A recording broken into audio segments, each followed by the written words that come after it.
Hello and welcome back to the Daily O. I'm Alex Dusky. We have a great show for y'all today, so let's get into it. 11 million people have now tested positive for coronavirus in the U.S. since the start of the pandemic. That's up 1 million more cases since just 6 days ago. States are now rushing to set up new restrictions as hospitalizations skyrocket. Record case numbers and hospitalizations and more deaths sweeping the nation as the coronavirus pandemic shows no sign of slowing. Sunday marking the 13th consecutive day the country reported more than 100,000 new cases. Nearly 70,000 patients hospitalized nationwide with the virus. We've got to have help right now. And so I just urge that the last thing we do is support our governors. They are the front lines right now. There is no national leadership on this issue. The Biden transition team does not have access to the Trump administration's COVID-19 data and vaccine distribution plans, something Dr. Anthony Fauci is concerned about. It's almost like passing a baton in a race. You don't want to stop and then give it to somebody. You want to just essentially keep going. And that's what transition is. So it certainly would make things more smoothly if we could do that. Governors from both parties now forced to implement their own mitigation efforts, including shutting down businesses to stop the spread. In Michigan, Democratic Governor Gretchen Whitmer announcing new restrictions, closing indoor dining in bars and restaurants, urging people to work from home, and moving high school and college students to virtual learning. White House Coronavirus Task Force advisor Dr. Scott Atlas criticizing these measures and suggesting residents to rise up in a tweet. I'm not going to be bullied into not following reputable scientists and medical professionals.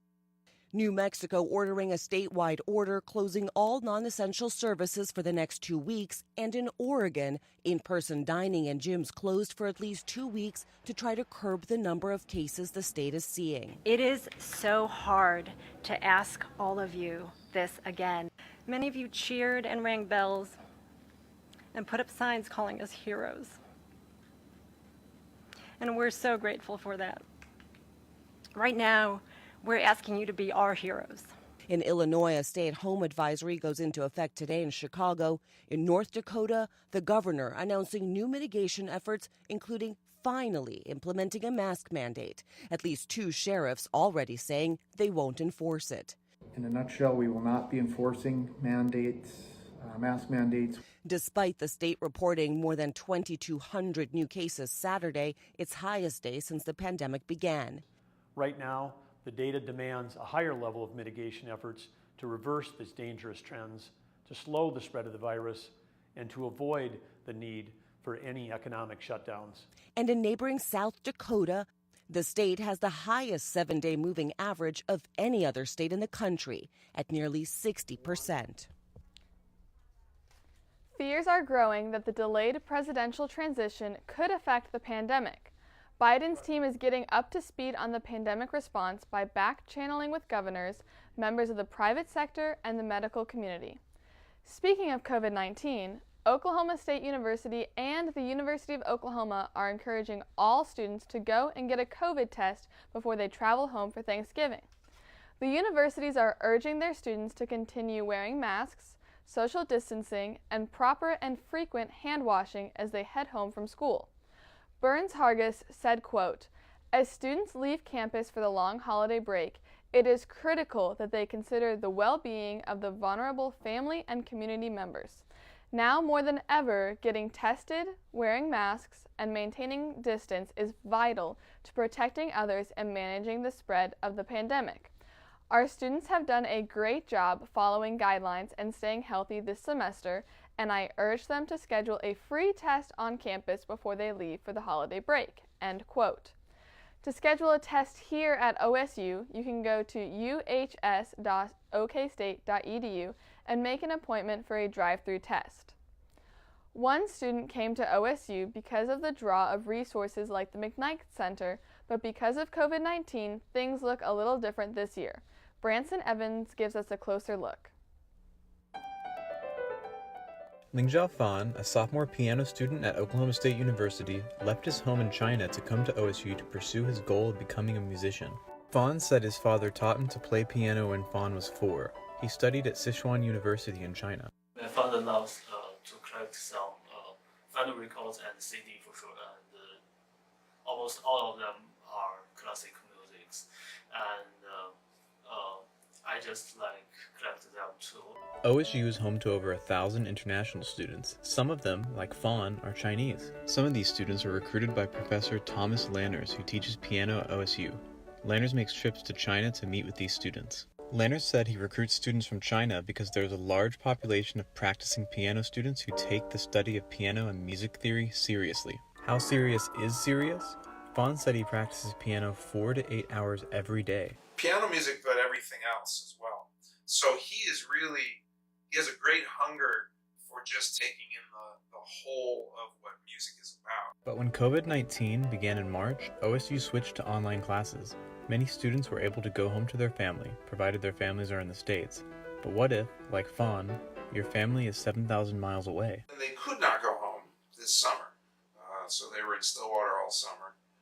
They probably won't go home this winter break. So basically they're separated from their families for 1.5 years to 2 years. They can't see them. Fawn said he calls his family, who are in China, every day. Fawn said the McKnight Center was a big draw for him to come to OSU, and is disappointed it has been closed for much of his time in Stillwater.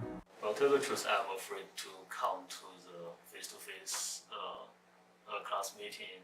Fawn said although the rising COVID-19 numbers in Stillwater worry him, he still plans on staying at OSU to complete his degree. Tim Huff, who is the manager of international students and scholars at OSU, said because of COVID-19, international student population numbers are down.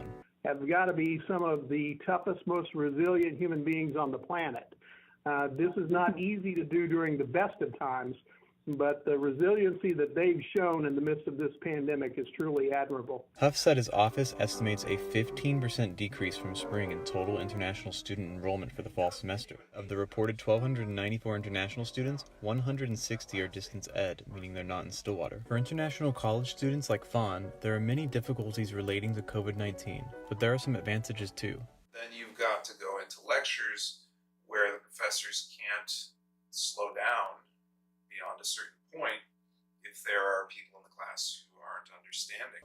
Ruotong Zheng, a freshman piano student from China and one of Lanners' students, said because English isn't her first language, she finds online classes easier to understand because she can play them more slowly.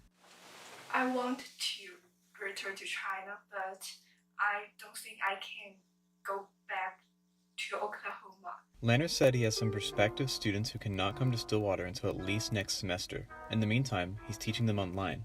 Lanners said of his students abroad and of his in-state international students such as Fawn and Zhang, he is inspired by their dedication to their classwork in the face of COVID-19.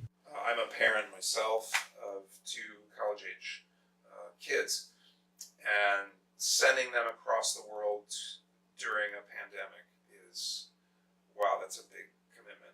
Fawn said, despite the difficulty of the semester, he is intent on becoming what he considers a real musician. Perform with some famous orchestras and work with some real musicians and artists. And after that, I guess I will see myself as a real musician. Until he meets this goal, Fawn and the rest of Lanners' Chinese students will work hard despite the extra challenges of being an international student during COVID-19. Thank you, Branson. Now, we'll take a quick break, and when we come back, Josh Weisel will give us the weather for this upcoming week. For the Daily O, I'm Alex Dusky.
right, and welcome back. I'm Joshua Weisel here in the Ocala Storm Studios. We're getting into this weather segment, and we're going to be starting off with this afternoon and evening. We're going to have to go backwards. I apologize. It always seems that this thing has an issue on Mondays. So we're going to be taking a look at this evening and tonight. And, or actually, no, it'll probably be okay if we just stick with this. Okay. So this is tomorrow afternoon, and we're going to continue to see these beautiful and pleasant conditions for the next couple of days. We do have some rain chances coming up closer toward the end of the week. I'll get to that here in just a second. But as you can see, tomorrow we're going to have some gustier winds, again, out of the south-southwest, but it's not going to be too terrible. A high of around 67 here in Stillwater, 68 Oklahoma City.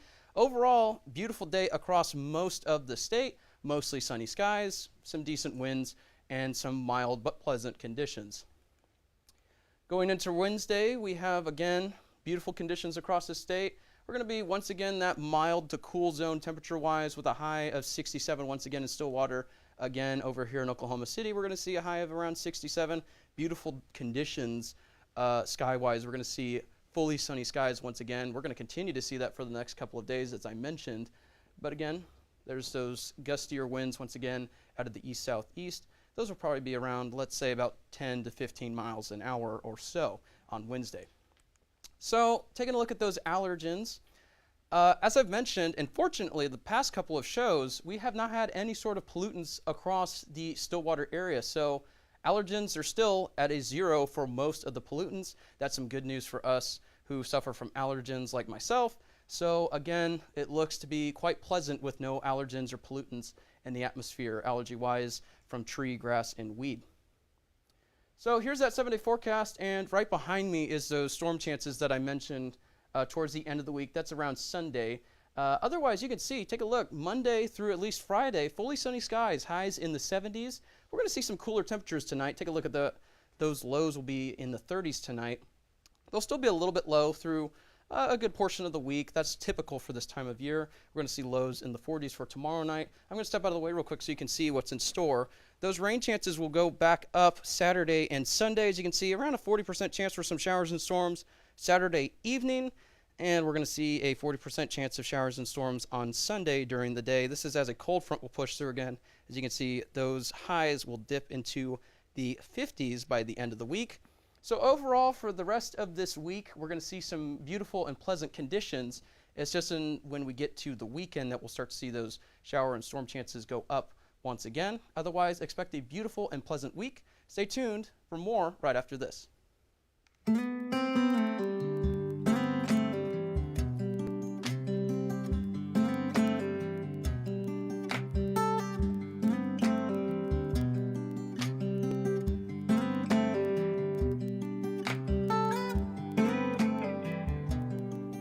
Hi everybody, my name is Emily Shooping. I'm your marketing coordinator for the Made in Oklahoma Coalition. I'm coming to you with an amazing opportunity. We are teaming up with the Ocala Media Group at Oklahoma State University. We want to tell your story on the following platforms: streaming, newspaper, and digital. This opportunity will not only allow your story to be told locally, but nationally as well. I am so excited for each of you to join in on this tremendous opportunity. This will not only be good for your business, but it will be good for our great state of Oklahoma. You can be expecting an email from me soon with more details about this opportunity.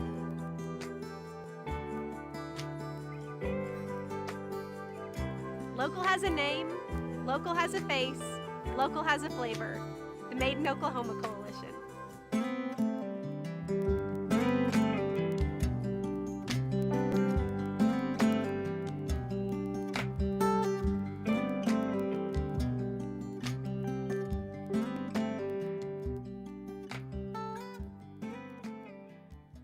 Welcome back to the Daily O. I'm Ian Nickel. Let's talk sports. It's Bedlam week for Cowboy football. The team travels down to Norman this Saturday for the biggest rivalry game of the season.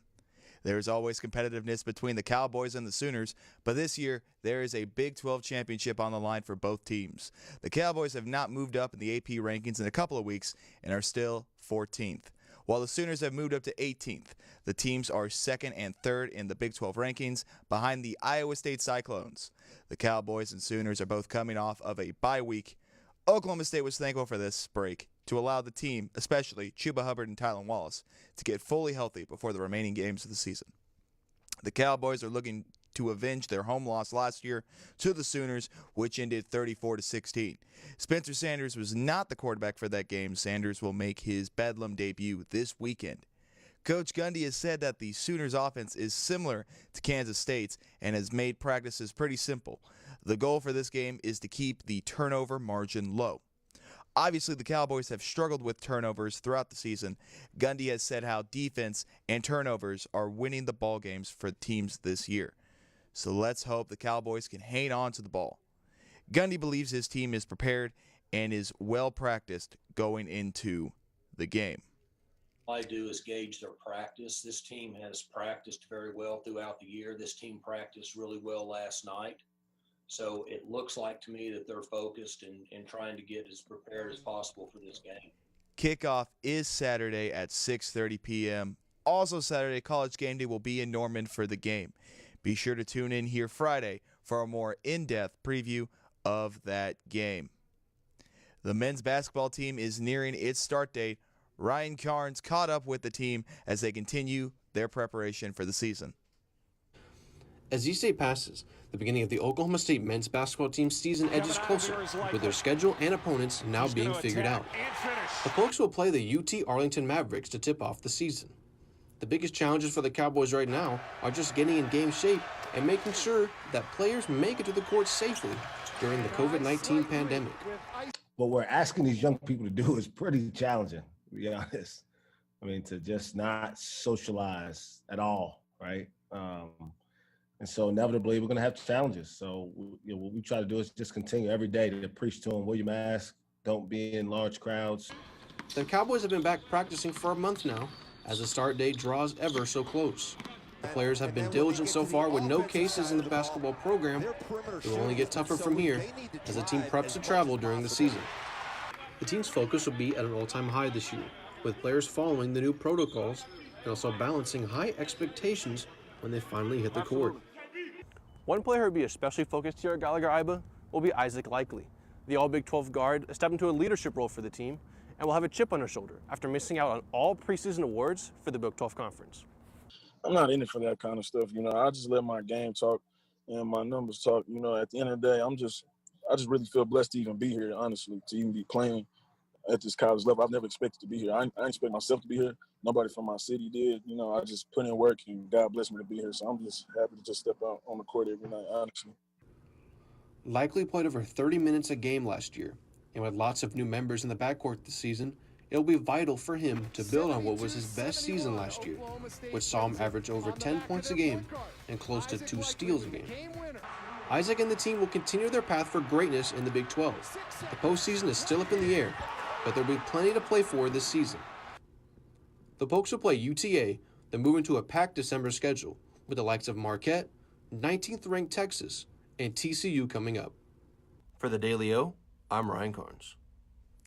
Thanks, Ryan. Make sure to keep up to date on all things men and women's basketball as the season draws near. The Masters have crowned another champion. Dustin Johnson claimed his green jacket after an historic weekend in Augusta. Johnson finished 20 under, which set the new scoring record for the event. It is Johnson's 24th PGA title and his second major title overall. OSU's representatives didn't fare as well as they hoped this year. Ricky Fowler finished 3 under and tied for 29th. Matthew Wolff was cut after the second round. He finished over par. And Tiger Woods finished 1 under par and was carrying a solid score heading into the 12th hole of the last round. Disaster struck for Tiger during the 12th hole. He made a 10 on the 12th hole, his worst score in his career. He hit the water 3 times and had a missed putt. He did follow up with 5 birdies. Tiger won the Masters last year and kept the tradition, handing Dustin Johnson his green jacket after the tournament.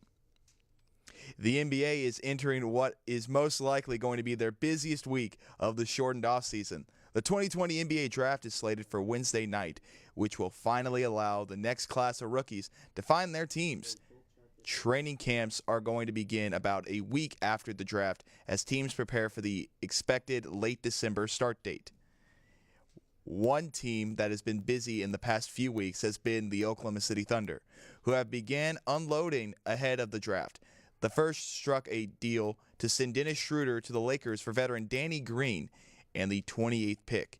And the Thunder made bigger news this afternoon by trading all-star Chris Paul and Abdul Nader to the Phoenix Suns for a big haul. That includes Kelly Oubre, Ricky Rubio, Ty Jerome, Jalen LeCue, and a 2020 first-rounder. General Manager Sam Presti has fully begun the new team makeover post-Westbrook.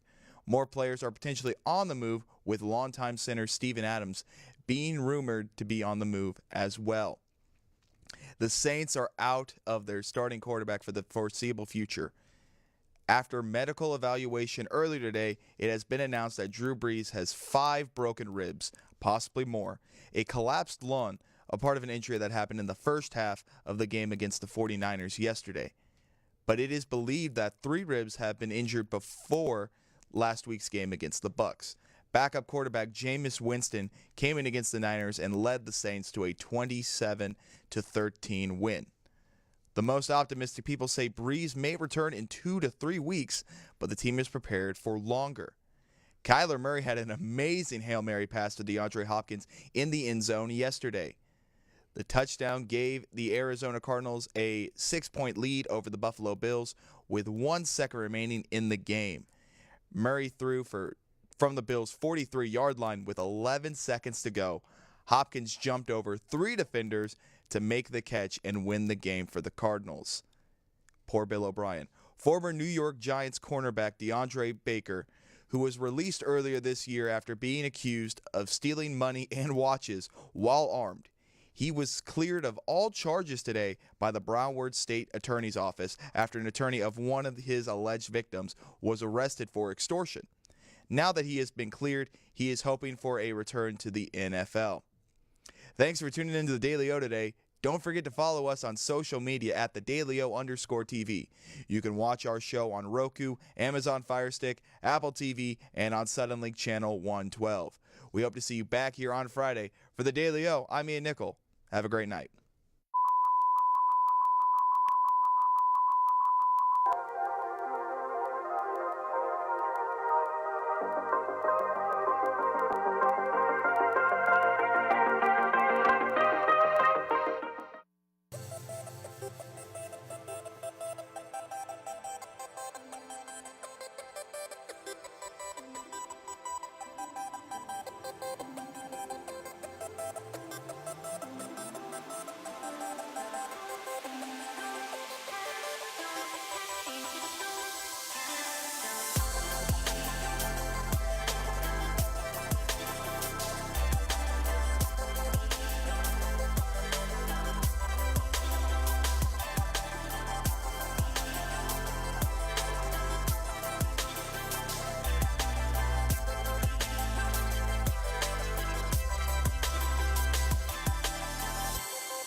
Hi, I'm Will Joyce, the Mayor of Stillwater.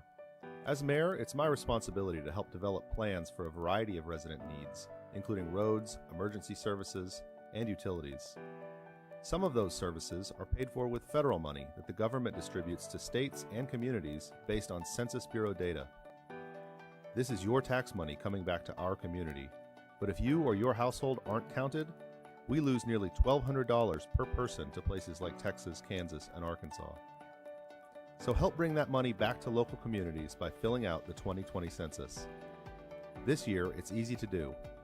You'll receive a postcard in March 2020 with a unique code for your address. Using that code, simply go online, call, or request a paper copy of the census and fill it out. I want to make sure that you and your whole household are counted in the 2020 census. It's important not just to Stillwater,